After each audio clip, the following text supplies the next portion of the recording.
Hi, I'm Gordy. I'm an alcoholic and a drug addict. I came to the Betty Ford Center on 7/11/1986.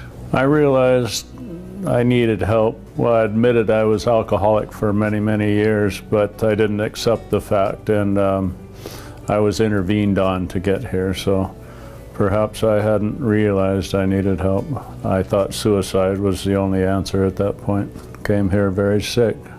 I had been through the windshield of my truck and flatlined 8 times, and so I had a huge gash on my head. I had all the right side ribs were broken and had gout so bad that I couldn't hardly touch a sheet to my feet, so I was kind of bedridden almost. I could still go drinking that last day. After treatment, my life changed dramatically.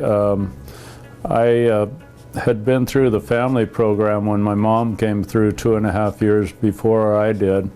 And so I got an idea of what the place was all about and what treatment was. The most important thing I learned at the Betty Ford Center, I think, had to be, I carried a heavy burden about my father's suicide, and I was lied to about his death because Marilyn Monroe had died a couple weeks before, and my mom had lectured us that no one had the right to take their own life. So when my dad took his, she couldn't bear to tell us, you know, after she had just given us this long lecture. So I was pissed at God that my mom and dad were getting divorced. I was tortured by it, but I didn't really realize it. I didn't realize the pain I was in,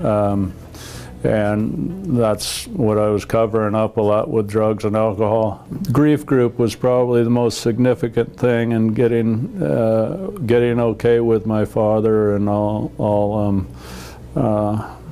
It was probably the time when I got the biggest relief, and I felt like, okay, I'm in the right place, and I actually started enjoying the center, and I loved being here. I didn't want to leave, and I stayed close for, I volunteered for 2.5 years after my aftercare, and I hung close. So I just came to my 25th annual Betty Ford reunion. I missed 2. It would have been my 27th.